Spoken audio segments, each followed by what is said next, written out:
అనమాట. So, this is Pangaea అవన్నీ మీకు తెలుసు. ఇంకో ముఖ్యమైన విషయం చెప్పాలంటే మీకు, ఈ ఈ ఆఫ్రికా దగ్గర ఉండేటటువంటి భారతదేశం ఏదైతే ఉందో, దాన్నేమంటారంటే గోండ్వానా ల్యాండ్ అంటాం మనం. Africa, south America, Antarctica, Australia and also Indian continent వీటిని మనం 4 ఈ 5 ఒకే ముక్కగా ఉండేటివి. దాన్ని గోండ్వానా ల్యాండ్ అంటాం. అక్కడి నుంచి భారతదేశం 70 మిలియన్ ఇయర్స్ ముందు జరిగి మెయిన్ ఏషియన్ ప్లేట్‌ని ఢీకొన్నప్పుడు అక్కడ ఒక టెథిస్ సీ అనేది ఒకటుండేది.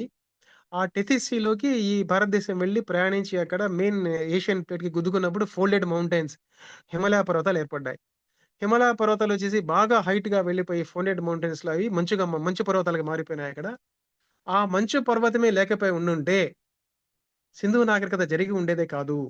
ఎందుకంటే మంచు కరిగి 3 మహానదులు ఏర్పడ్డాయి. ఒకటి బ్రహ్మపుత్ర, గంగా నది, సింధు నది. ఈ 3 మహానదులు హిమాలయ పర్వతం నుంచే అవి జననం తీసుకుంటాయి. కాబట్టి సింధు నది ఏర్పడడానికి కారణం ఏంటంటే భారతదేశం ముందుకు జరిగి మెయిన్ ఏషియన్ ప్లేట్‌ని కొట్టుకోవడం వల్ల హిమాలయ పర్వతాలు ఏర్పడి, ఆ మంచు కరిగి, అది నదులుగా మారి, అక్కడి నుంచి నదులుగా ప్రవహించి సింధు నది ఏర్పడి, సింధు నది నుంచి మన నాగరికత మొదలైందన్నమాట. ఇదొక పెద్ద చరిత్ర. ఇది మనకు తెలిసిందే. సో, ఈ ప్లేట్ అనేది ఇంకా ముందుకు జరుగుతూనే ఉంది. దానివల్ల అక్కడ ఆ జోన్ వచ్చేసి సెస్మిక్ జోన్‌గా మారింది. సెస్మిక్ జోన్ ముఖ్యంగా మనకి ఇప్పుడు ఉండేటట్టు నేపాల్ అండ్ కాశ్మీర్‌లో ఉన్నాయి. అక్కడ నిరంతరం భూకంపాలు వచ్చే అవకాశం అయితే ఉంది. భూమి కదులుతానే ఉంటుంది. Because of the movement of tectonic plates. అక్కడ మనకు ఎవరెస్ట్ మౌంటైన్ దగ్గర ఇటువంటివి బయటపడ్డాయండి. ఇవి చూసారా ఇవి? వీటిల్ని ఏమన్నారంటే అంతకుముందు విష్ణు చక్రాలన్నారు వీటిల్ని. కాదివి. అవి కాదివి. అక్కడ ఉండేటటువంటి మొలస్కన్స్ సముద్రంలో ఏవైతే మొలస్క్ జీవులు ఏర్పడి జీవించడం మొదలుపెట్టాయో, ఈ గోండ్వానా ల్యాండ్‌లో అంటే ఐ మీన్ భారతదేశం ముందుకు జరిగి ఎప్పుడైతే టెథిస్ సీని దాటుకొని వెళ్లి మెయిన్ ఏషియన్ ప్లేట్‌ని గుద్దుకుందో, ఆ గుద్దుకున్నప్పుడొచ్చేసి అక్కడ ఉండేటటువంటి పర్వతాలు అంటే హిమాలయ పర్వతాలు, ఎవరెస్ట్ పర్వతాలు అక్కడ ఉండేటటువంటి ప్రాంతంలో ఉండే ఆ జీవులు, మొలస్సన్ జీవులు దాని మీద కర్పరాలు ఏర్పడి సెడిమెంటరీ రాక్స్ ఏర్పడి ఈ ఫాజిల్స్‌గా మారిపోయిందది. ఈ ఫాజిల్స్ చూడండి ఇక్కడ. ఈ ఫాజిల్స్ అన్నమాట. దీనికి దీనికి దైవత్వం జోడించి దీనికేదేదో అంటారు. అలా కాదది. ఇవేంటంటే ఫాజిల్స్ ఇవి. ఇవక్కడ అంతకుముందు టెథిస్ సీలో ఉన్నటువంటి ప్రాచీన మొలస్కన్స్ ఇవి. ఓకేనా? మొలస్కన్స్. ఇవి ఇప్పటికి ఉన్నాయి. అక్కడ అక్కడ వెళ్తే మనకు ఇవన్నీ మ్యూజియంలో తర్వాత అక్కడ మనకు దొరుకుతాయన్నమాట అక్కడ.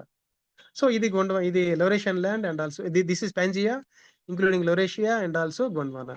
So, this is Tethys see.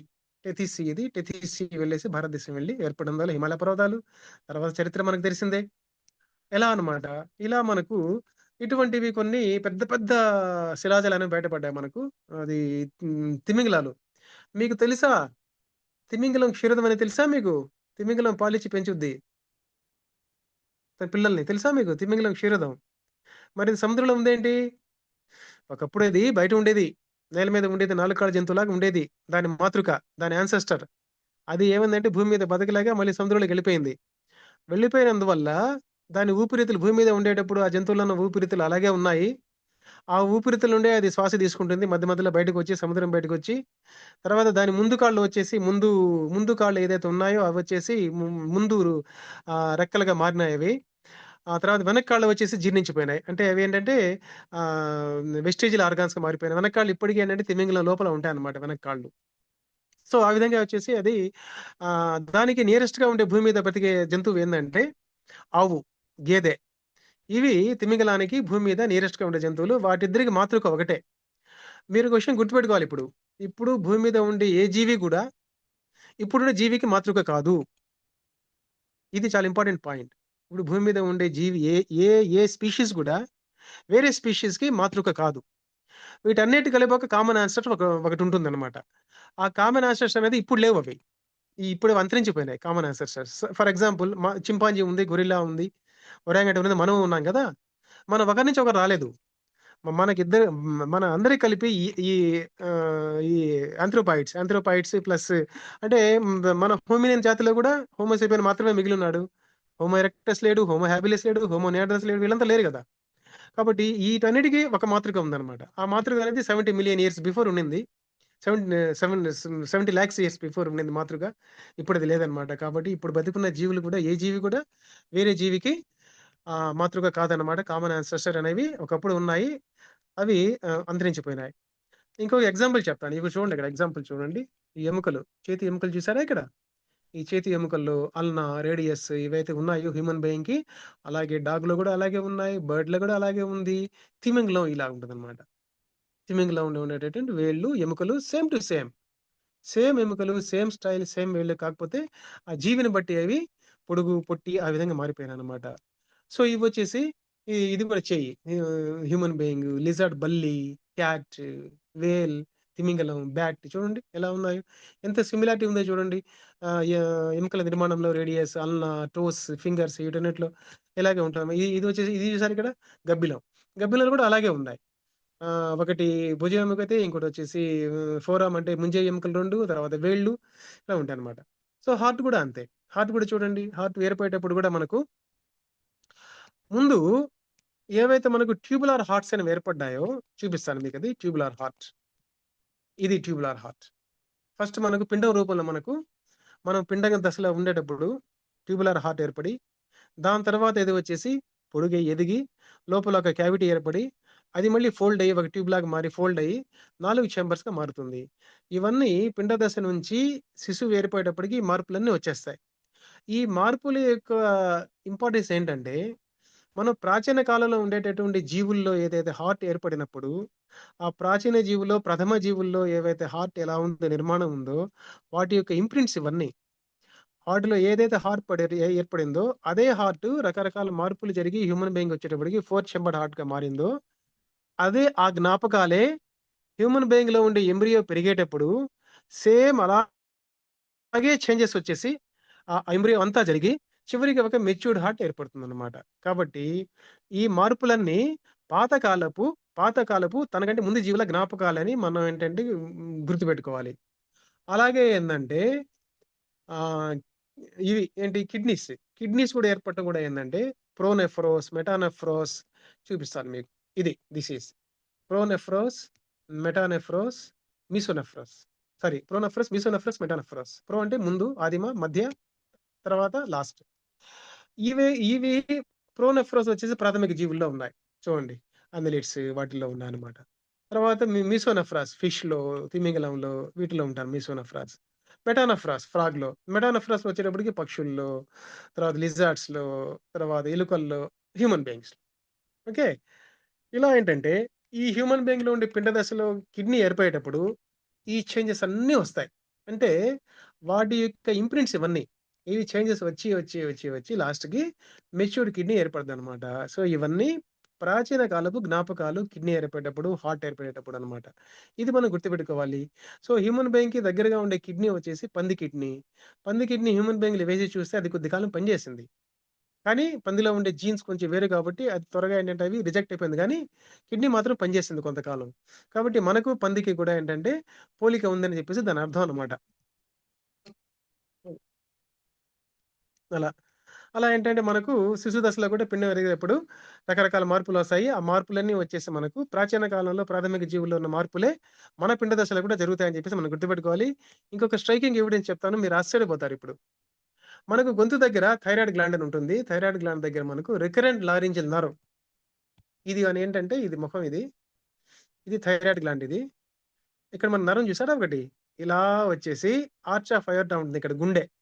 గుండె దగ్గర పెద్ద రక్తనాళం ఉంటుంది. దాన్ని చుట్టుకొని ఒక రౌండ్ ఇక్కడ తీసుకొని మళ్ళీ పైకెళ్ళి దాన్ని సప్లై చేస్తుంది. అంటే కిందకి వచ్చి రౌండ్ తీసుకొని ఆర్చ్ ఆఫ్ అయోర్టా కింద రౌండ్ తీసుకొని మళ్ళీ పైకెళ్తుంది. చూసారా? పైకెళ్తుంది. దీన్ని రికరెంట్ లారింజియల్ నర్వ్ అంటాం. ఇది ఎడమ పక్క ఆర్చ్ ఆఫ్ అయోర్టాని రౌండ్ తీసుకుంటుంది. కుడి పక్క సబ్‌క్లేవియన్ ఆర్టరీ అని ఒకటుంటది. దాన్ని రౌండ్ తీసుకుంటుందన్నమాట ఇలా. ఇది. ఇది సబ్‌క్లేవియన్ ఆర్టరీకి రైట్ సైడ్.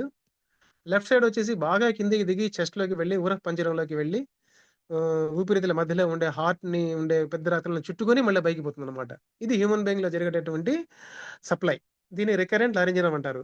మన హ్యూమన్ బీయింగ్స్‌లో ఇలా ఉన్నప్పుడు జిరాఫీలో ఎలా ఉండాలి? జిరాఫీ దాదాపు 15 అడుగులుంటుంది దీని మెడ. కింద నుంచి చూస్తే 10 మెడ ఉంటుంది. ఎగ్జాక్ట్‌లీ హ్యూమన్ బీయింగ్‌లో ఎలా అయితే నిర్మాణం ఉందో, ఆ నరం కిందకొచ్చి, చెస్ట్‌లోకి వచ్చి, అక్కడి నుంచి మళ్ళీ తిరిగి ఎలా పైకి పోతుందో, జిరాఫీలో గూడా మెడ ఎక్కడో ఉంటే, అక్కడి నుంచి ఆ నరం కిందకొచ్చి ఇక్కడుండే హార్ట్‌ని, అక్కడ ఉండేటటువంటి ఆర్చ్ ఆఫ్ అని చుట్టుకొని, మళ్ళీ పైకి పోతుంది. అంటే దాదాపు 15 అడుగుల కంటే పైన ఉంటుంది ఆ నరం అన్నమాట. ఓకేనా? మరి సృష్టి సిద్ధాంతం అయితే దేవుడే సృష్టించాడు మనుషుల్ని, జంతువుల్ని ఉన్నట్టుగా సృష్టించాడనంటే, ఇంత పొడుగు ట్రాక్ ఎందుకు తీసుకోవాలది? ఎక్స్‌క్యూజ్ అక్కడికక్కడే మీ పెట్టేయొచ్చు సార్. కదా! జిరాఫీ అక్కడికక్కడే పెట్టేయొచ్చు కదా! అలా కాదు గదా! హ్యూమన్ అది స్పీషీస్ ఎవల్యూషన్‌లో ఎలా అయితే ఆ నిర్మాణంలో వచ్చేసి జంతువులు ఏర్పడేటప్పుడు ఆ పిండ దశలో మార్పులు జరిగినందువల్ల చూడండి, ఇది జిరాఫీ, ఆ నరం ఇలా వచ్చి మళ్ళీ దీన్ని చుట్టుకొని మళ్ళీ పైకి పోయింది. చూసారా? ఎక్స్‌క్యూజ్ చాలా మీ పొడుగు సార్. నరం అది. ఓకేనా? సార్. ఇలా జరిగింది. ఇటువంటివన్నీ ఏంటంటే ఎవిడెన్సెస్ అండి. ఇవన్నీ ఏంటంటే డార్విన్ సిద్ధాంతానికి స్ట్రాంగ్ ఎవిడెన్సెస్ ఇవన్నీ. అంటే మన శరీరం చెప్పేటటువంటి ఎవిడెన్సెస్ ఇవి. నీ శరీరం దేవ సృష్టి కాదు. సృష్టి సిద్ధాంతం కాదు. ఎవల్యూషన్‌లో జరిగిన మార్పులే అని చెప్పినటువంటి సిద్ధాంతం ఇది. దీనికి ఎవిడెన్సెస్ ఇటువంటి చాలా ఎవిడెన్సెస్ ఉన్నాయి. మనకు చాలా ఎవిడెన్సెస్ ఒకటి కాదు. చాలా చాలా ఎవిడెన్సెస్ అన్నమాట. మన దగ్గర లెక్కలేనన్ని ఎవిడెన్సెస్ ఉన్నాయి మనకు. దాంట్లో ఏంటంటే ఇవన్నీ మనకు శరీరం ఇది ఇది గూడా స్ట్రైకింగ్ ఎవిడెన్స్ అపెండిక్స్. అపెండిక్స్ అనేది 24 గంటల పేగు తెలుసు గదా మీకు? నొప్పొస్తుంది. 24 గంటల పేగు నొప్పొస్తుంది. అది ఇతర జంతువులు గూడా ఉందది. దేంట్లో ఉంది చూడండి. రాబిట్‌లో ఉంది, కంగారూలో ఉంది, తర్వాత హ్యూమన్ బీయింగ్‌లో ఉంది, జీబ్రాలో ఉంది, అన్నిట్లో ఉంది. దాని పనేంటంటే వేరే జాతి జీవుల్లో మనిషిలో పనేం లేదు దానికి. హ్యూమన్ బీయింగ్‌లో పనేం లేదు. కానీ వేరే జీవుల్లో వచ్చేసి అవి మొక్కల్లో ఏంటంటే ఆకులు, అలములు తిని బతుకుతాయి కాబట్టి మొక్కల్లో ఉండేటటువంటి సెల్యులోజ్ అనేటువంటి పదార్థాన్ని జీర్ణం చేసేదానికి సెల్యులేజ్ అనే ఎంజైమ్ గావాలి. అది అపెండిక్స్, సీకం 2 తయారు చేస్తాయి ఆ జంతువుల్లో. దాంట్లో అది ఉపయోగం ఉంది. అది హ్యూమన్ బీయింగ్‌లో డెవలప్ అయ్యేటప్పటికి హ్యూమన్ స్పీషీస్ ఏర్పడేటప్పుడు ఆ నిర్మాణం అలాగే ఉండిపోయి అది ఒక వెస్టిజియల్ ఆర్గాన్‌గా మారిపోయింది. అంటే ఒక మిగిలిపోయిన భాగంగా మారిపోయేసి అది హ్యూమన్ బీయింగ్ వచ్చేటప్పటికి ఇలా మారిపోయి దాంట్లో ఇన్ఫెక్షన్ వస్తే మనకు అపెండిసైటిస్ లేదా 24 గంటల కడుపు నొప్పి వస్తుంది. దానికేంటంటే మనకు ఆపరేషన్ చేయించుకొని తీసుకోవాలి దాన్ననమాట. సో, అలా గూడా ఏంటంటే మనకు చాలా ఉదాహరణలున్నాయన్నమాట. మనం వేరే జీవుల నుంచి వచ్చాం గాబట్టి. ఇక్కడ చూడండి ఇక్కడ కాక్సిక్స్ తోక. ఇది మనకుండదులెండి. దిస్ ఈజ్ ఏఐ జనరేటెడ్ ఇది. ఇలా ఉండదు తోకలు. కొద్దిగా కాక్సిక్స్ అనే భాగం కొంచెం పొడుగ్గా ఉంటది కొంతమందికి. అంతేగాని ఈ విధంగా ఉండదు. This is artificially made picture ఇది. ఇలా ఇది ఇది గూడా ఏంటంటే ఒక ఎవిడెన్స్ అన్నమాట. ఇలా మనకు బోలెడన్ని ఎవిడెన్సెస్ ఉన్నాయి. ఇవి మనకు ఇవి ఏంటివి క్రోమోజోమ్ చూడండి. ఒకసారి క్రోమోజోమ్స్ ఎలక్ట్రాన్ మైక్రోస్కోప్‌లో ఇలా కనిపిస్తాయన్నమాట. దీంట్లో 23 pairs of 22 pairs with X X chromosome and also X Y chromosomes. ఆ క్రోమోజోమ్స్‌లో గూడా ఏంటంటే దాంట్లో ఉండేటటువంటి నిర్మాణంలో మనకు హ్యూమన్ ఎవల్యూషన్ జరిగింది అని చెప్పేసి క్లియర్ కట్‌గా ఎవిడెన్సెస్ బోలెడన్ని ఉన్నాయి. ఆ క్రోమోజోమ్ నిర్మాణంలో ఎక్స్‌క్యూజ్ గూడా. Me sir. అమ్మా చెప్పండి. 8:30 అయిపోయింది సార్. కంక్లూడ్ చేసేద్దామా సార్? కంక్లూడ్ చేసేద్దాం. అక్కడ చెప్పి నేను కంక్లూడ్ చేసేస్తాను. Sure sir. చింపాంజీలో చింపాంజీలో చూడండి. చింపాంజీలో 24 పెయిర్స్ ఆఫ్ క్రోమోజోమ్స్ ఉంటాయి. ఓకేనా? చింపాంజీ, గొరిల్లా, ఒరాంగుటాన్, బొనాబో, మెకాక్ వీటన్నిటిలో 24 పెయిర్స్ ఆఫ్ క్రోమోజోమ్స్ ఉంటాయి. హ్యూమన్ బీయింగ్స్‌లో 23 పెయిర్స్ ఉంటాయన్నమాట. మరి మన జీనోమ్, చింపాంజీ జీనోమ్ 98.5% సిమిలర్‌గా ఉంటుంది. మరి దాంట్లో ఒక క్రోమోజోమ్ ఉంటుంది కదా! ఎక్స్‌ట్రాగా చింపాంజీలో. ఆ ఒక్క క్రోమోజోమ్ మనకు కామన్ యాన్సెస్టర్ చింపాంజీకి, హ్యూమన్ బీయింగ్‌కి ఉన్నప్పుడు కామన్ యాన్సెస్టర్‌లు కూడా 24 క్రోమోజోమ్స్ ఉన్నప్పుడు పెయిర్స్. మనలో 23 పెయిర్స్ ఆఫ్ క్రోమోజోమ్ కదా ఎలా మారింది? ఆ ఒక్క క్రోమోజోమ్ అలా మారినందువల్ల మన షేపు మ మ మ మన మొత్తం మారిపోయింది. అది క్రోమోజోమ్ నంబర్ 2 గుర్తుపెట్టుకోండి ఇక్కడ. This is chromosome number 2. ఈ క్రోమోజోమ్ నంబర్ 2లో ఒక క్రోమోజోమ్ నిర్మాణం ఎలా ఉంటుందంటే, క్రోమోజోమ్‌ల మధ్యలో సెంట్రోమియర్ ఉంటుంది. సెంట్రోమియర్ అంటే ఇది ఇలా. మధ్యలో సెంట్రోమియర్ ఉంటుంది.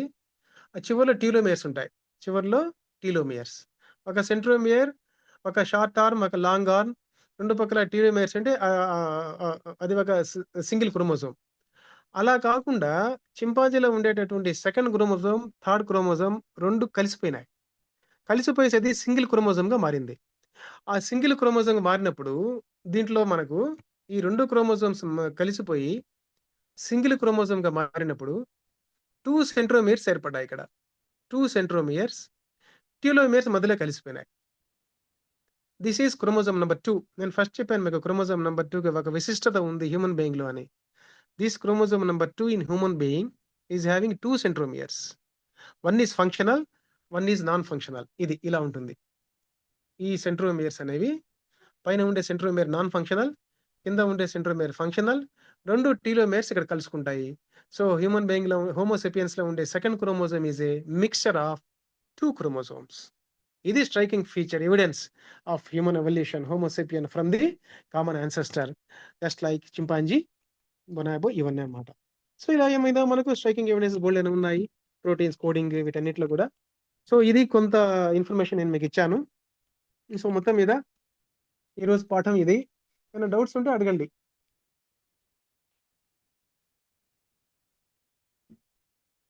Thank you so much sir. Doubts ఉంటే అడగండి, ఏదైనా ఉంటే ప్రయత్నిస్తాను. Okay. Today we explore a pivotal moment in human history, the domestication of cattle and the emergence of dairy consumptions, genetic adaptations, enabling lactose tolerance, the enduring legacy of dairy in shaping human history, from the radiant hues of African sun-kissed skin to the porcelain tones of European complexions, human skin color is a remarkable reflection of our genetic heritage, environmental adaptations, and cultural identities. The intersection of biology, geology, and astronomy, where Darwin's legacy meets Mars' mysteries. From ancient hominins to modern humans, our ability to walk upright has shaped our anatomy, behavior, and destiny. Carl Sagan inspired us. Somewhere, something incredible is waiting to be known. By scaling time from Big Bang to present evolution, the impact of Gondwana's transformation impacted global geography from ancient single-celled ancestors to complex life forms.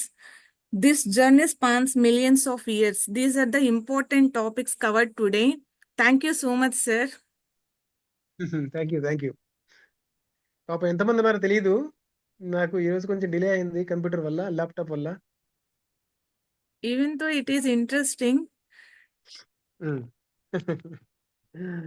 Okay. So any doubts, anybody there? Yes. I congratulate doctor Kalesha గారు. Sir చెప్పండి.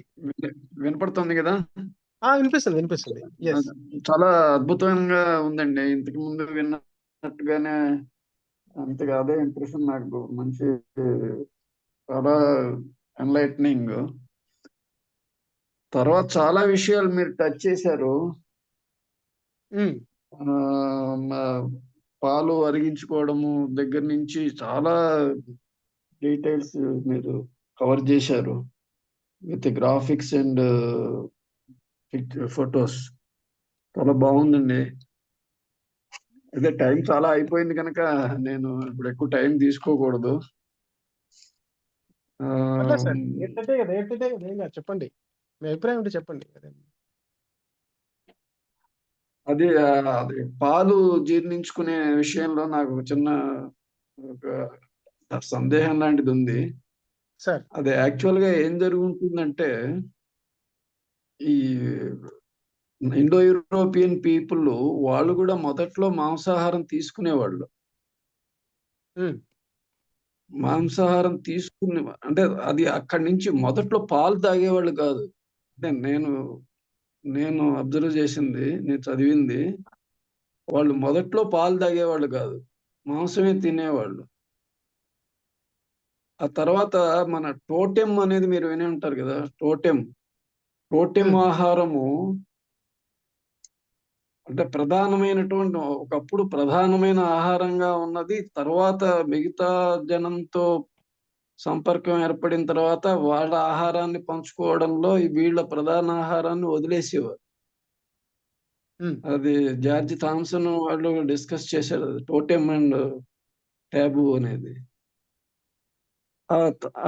చేసినప్పుడు మొదట్లో వీళ్ళు పాలు తాగేవాళ్ళు కాదు, మాంసమే తినేవాళ్ళు. తర్వాత వాళ్ళు టోటెం ఆహారం, పాలు తాగడం మానేసిన తర్వాత వాళ్ళు టోటెం ఆహారం రిచువల్ సిగ్నిఫికెన్స్ తెచ్చుకుంది. అంటే అది రిచువల్ టైమ్స్ లో మటుకే తినేవాళ్ళు మాంసం. అందుకనే మన యజ్ఞాల్లో జంతువుల్ని వాటిని బలి ఇవ్వడం అనేది అలా వచ్చింది. అలా వచ్చిందేమో అని నేను, అది మీ దృష్టికి వచ్చిందా, మీరు పరిశీలన చేశారా అనేది అడుగుదామని అనుకున్నాను. అంటే యాక్చువల్ గా ఇండో యూరోపియన్ జనంలో వాళ్ళు కూడా మొదట్లో మాంసాహారమే వాడు తినేది. అది మనకి క్లియర్ గా కనపడుతుంది. పాలు తర్వాత వచ్చింది అని నేను దాంట్లో అనుకోవడం. ఎటువంటి అనుమానం లేదు సార్. దాంట్లో ఎటువంటి అనుమానం లేదు. వాళ్ళు అది మాంసాహారం, పాలు 2 సైమల్టేనియస్ గా తీసుకున్నారు వాళ్ళు. ఎందుకంటే వాళ్ళు పశువుల ఆ, కాపరులు కాబట్టి ముఖ్యంగా పశువులకు సంబంధించి మాంసం అవును తినేవాళ్ళు, పాలు కూడా తాగేవాళ్ళు. అట్లా. అంటే వాళ్ళకి వ్యవసాయం తెలియదు.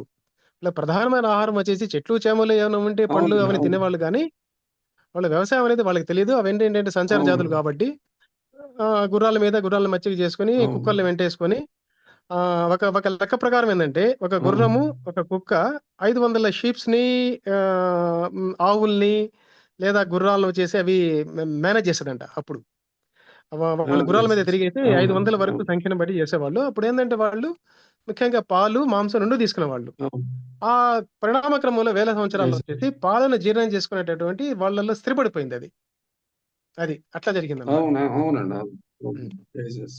అంటే మొదట్లో పాలు తాగేవాళ్ళు కాదేమో అని నాకు అనుమానం. తర్వాత అలవాటు పడినట్టున్నారని. ఆ, ఓకే. ఉమ్. అంటే ముందు మాంసమే తినేవాళ్ళు వాళ్ళు. ఉమ్. ఓ ఒకవేళ ఇది జస్ట్ ఇంకా పరిశోధించాల్సిన విషయం. లేదు సార్, మొదలు యు ఆర్ రైట్. ఎందుకంటే దాంట్లో కూడా అనుమానం ఏముంది ఇప్పుడు. ఇప్పుడు చూడండి, ఫర్ ఎగ్జాంపుల్ ప్రాచీన హోమోసేపియన్ జంతువుల వెంటబడింది మాంసం కోసమే కదా. ఎస్ ఎస్ ఎస్ ప్రాచీన హోమోసేపియన్ అందులో ఎటువంటి అనుమానం లేదు. ఫస్ట్ మాంసమే తిన్నాడు, అందులో అనుమానం లేదు. ఎస్ ఎస్ జంతువుల మాంసం కోసమే జంతువుల వెంటబడి ఆఫ్రికాను దాటాడు చెప్పాలంటే. ఎస్ అవును కాబట్టి మాంసమే తిన్నాడు. కాకపోతే సైమల్టేనియస్లీ పాలు తాగే అలవాటు కూడా వచ్చేసింది ఆడికి. జీర్ణం చేసుకునే అలవాటు తర్వాత వచ్చేసింది అట్లా. ఎస్ ఎస్ అది చాలా అద్భుతంగా ఉందండి. మన కార్ల్ సాగన్ క్యాలెండర్ మటుకు చాలా బాగుంది. చాలా సరే. అద్భుతంగా. Once again thanks to you. Very enlightening presentation. Sir thank you. Thank thank you you. Sir. Thank you. Thank you. Sir నాది ఒక చిన్న థ్యాంక్ క్వశ్చన్. You sir. ఒక్కటే ఒక చిన్నది సార్. ఇప్పుడు పాలు అలవాటు అడగండి. చేసుకోవడానికి ఇప్పుడు ఒకటి కారణం అని చెప్పారు కదా సార్. అట్లనే గ్లూటెన్ ఉంది కదా సార్, దానికి అంటే కొంతమందికి గ్లూటెన్ పడదని ఉంది కదా, అట్లాంటిది ఏమైనా ఉందా పడదు. సార్? అవును అవును. Is any references? అది తర్వాత ఏంటంటే తర్వాత జరిగిన పరిణామ క్రమంలో కొన్ని వస్తువులు కొంతమంది పడకుండా పోయాయి. అంటే that is because of allergy. అంటే అలర్జిక్ ఫినామినన్. అలర్జిక్ ఫినామినన్ అనమాట. గ్లూటెన్స్ అనేవి ఏంటంటే కొంతమందికి పడతాయి, కొంతమందికి పడవు. అది కూడా అంతే. సేమ్ ఎవల్యూషన్ ఫినామినా అది కూడా. అంటే కొన్ని వస్తువులు పడవు కదా మనకు. ఫర్ ఎగ్జాంపుల్ డస్ట్ పడదు కొంతమందికి. కొంతమందికి వచ్చేసి మెటల్స్ పడవు. స్కిన్ కి తగిలితే అలర్జీ వచ్చేస్తుంది. అటువంటిది ఇది కూడా, గ్లూటెన్ కూడా. ఎలర్జిటిక్ ఫినామినన్. అలర్జిక్ రియాక్షన్స్ అంటే ఇవి ఇమ్యూన్ రియాక్షన్స్ అవి. ఎస్. ఒక చిన్న డౌట్. హలో, చెప్పండి. అంటే నాకు ఎక్కడ ఇది స్టార్ట్ అయి ఉంటుందా అనేది ఎప్పుడు చిన్న సందేహం వస్తుంటుంది. యాక్చువల్ గా మీరు ఈ యానిమల్స్ లో కూడా తీసుకున్నట్టయితే ఇప్పుడు కొన్ని హెర్బివోర్స్, కొన్ని కార్నివోర్స్ ఉండేవి కదా. డైనోసార్స్, స్టిగోసారస్ అలాంటివి, కొన్ని హెర్బివోర్స్, కొన్ని కార్నివోర్స్. హలో, వాటి శరీర నిర్మాణం వల్ల అవేంటంటే ఆ రకంగా ఉండేవి. అవి సబ్సిక్వెంట్ గా ఎవల్యూషన్ జరిగి మన ఈ మ్యాన్ అంటే వైపుకి పరిణామ క్రమం జరుగుతున్నప్పుడు తొలి నాళ్ళలోనే మనిషి పుట్టినప్పుడు అతని శరీర నిర్మాణం దృష్ట్యా చూసినట్టయితే హెర్బివోర్ గా ఉండడానికే ఎక్కువగా సూటబుల్ గా ఉంది కదండి మ్యాన్ తాలూకు శరీర నిర్మాణం. హలో, ఎక్కడ ఆయన మాంసం దానికి అట్లాగా ఆయన వెళ్ళాడు అనేది నాకు ఒక చిన్న ఆకలి మేడం, సందేహం. ఆకలి. ఒకటే ఒక సమాధానం దానికి, ఆకలి అంతే. అంటే ఆకలి అంటే అప్పుడు యాక్చువల్ గా హెర్బ్స్ ప్లాంటేషన్ అది బోల్డ్ వాటికి ఏమి లేదు, సరిపోలేదు. అప్పుడుండే హ్యూమన్ బీయింగ్ కి అక్కడ ఉండేటివి ఎక్కువ సరిపోయినందువల్ల అంత ఏంటంటే మాంసం తినడం అలవాటు చేసుకున్నాడు. హ్యూమన్ బీయింగ్స్ అంత పాపులేషన్ అంత వీళ్ళది లేదు కదండి ఆ రోజుల్లో. ఇప్పుడు డైనోసార్స్ ఆ టైంలో అయితే మీకు తినడానికి ఏం లేక అవి మొత్తానికి ఎలాగో పోయాయి అవన్నీ. బట్ ఇప్పుడు మ్యాన్ అనేది చెప్పండి. ఇక్కడ మనం అర్థం చేసుకోవాలి ఏంటంటే వాళ్ళు ఉన్నటువంటి ప్రాంతం, అక్కడ దొరికేటటువంటి ఆహారం, అక్కడ వాళ్ళు దొరికే ఆహారంలో వచ్చేసి దాంట్లో ఏ లోపాలు ఉన్నాయి, అట్లు ఆహారం యొక్క అవైలబిలిటీ ఉందా లేదా, ఇవి మనకేంటంటే ప్రభావితం చేస్తాయి మన ఆహారపు అలవాట్లని. వాళ్ళు ముందు మొక్కలకు సంబంధించిన ఆహారం మీదే ఆధారపడ్డారు. తర్వాత ఏంటి సరిపోకపోవడం వల్ల ఏందంటే జంతువులు వెంటబడి ముందు ఏంటంటే దొరికిన మాంసం తిన్నారు, స్కావెంజింగ్ చేసుకున్నారు, తర్వాత చంపడం మొదలుపెట్టారు. అట్లా ఆకలి కోసం అంతే, అంతమించి ఏం లేదు అక్కడ. థ్యాంక్ యూ అట్లా సార్, బాగుంది. సార్ చాలా వివరంగా చెప్పారు, చాలా విస్తృతంగా వివరంగా అన్ని చెప్పారు. Thank you so much. Sir doctor sir, sir చెప్పండి. ఇప్పుడు భారతదేశంలో దాదాపుగా నాకు తెలిసి 90% ప్రజలకు పాలు అంటే పడుతున్నాయి సార్. ఏ కొద్ది మందికో పట్టట్లేదు. సౌత్ ఇండియాలో అనుకున్నా, నేను సౌత్ ఇండియాలో పాలు ఇంటాలరెన్స్ ఉన్న వాళ్ళు దాదాపుగా వెరీ రేర్ కదా సార్. అంటే వాళ్ళ జీన్స్ ఎక్కువ ఉన్నట్టేనా సార్ మనలో?